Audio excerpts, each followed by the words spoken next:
Hello, good morning. Ako po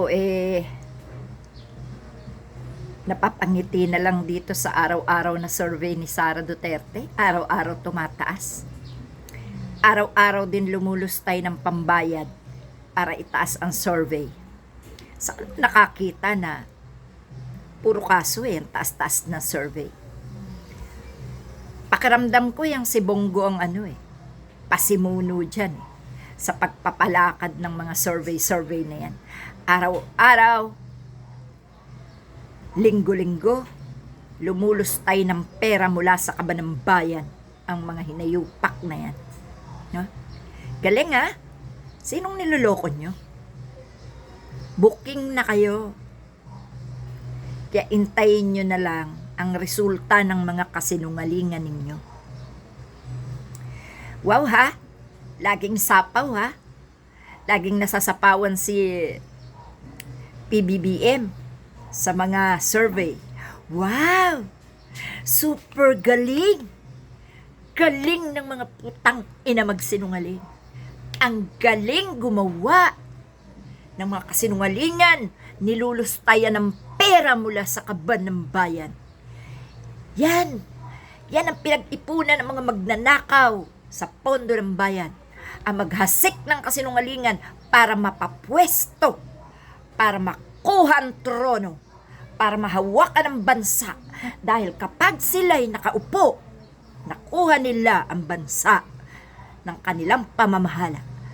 Wow! Lahat ng nalulustay nila, bawin-bawi, sobra-sobra pa. Tang-inan nyo, hindi ko talaga mapigilan ang magmura. Kapag ganito talaga ang ginagawa sa atin, na puro panlilin lang, puro panloloko, pera natin ang nilulustay sa mga panloloko nila sa atin, ginigisa tayo sa sarili nating mantika. Putang ina na talaga nila. Putang ina nyo talaga. Hayop kayo. Mula sa nagnanakaw, sa nagsisinungaling, sa nagbabayad ng mga kasinungalingan, sa mga sindikatong hawak, yung mga tagasunod na mga bangaw na aso. Yan ang talagang dapat na minumura. Hindi tayo magmumura kung hindi tayo niloloko. At yung mga nagagalit, pag minumura sila, putang ina nyo. Amura-mura kayo. Hinihingi ko na ang karapatan ko sa buong mundo na kayo'y murahin ng mga putang ina nyo. Hayop kayo. Ang daming naghihirap. Ang daming nangangailangan ng pera. Ang daming nangangailangan ng tulong. Mga putang ina nyo.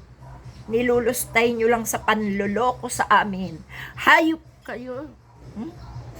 Ano mga DDS? Sasabihin nyo na naman, atakehin na ako sa puso. Sasabihin nyo na naman, manigas na ako. Sasabihin nyo na naman, mamatay na ako. Sabihin nyo na naman, nakahanda na ang punerarya ko. Sabihin nyo na naman, kung may St. Peter na ako, putang ina nyo. Aagahan ko na para makarami ako, para bawin-bawi naman kaming lahat na nakikinig sa tama. Putang ina nyo. No?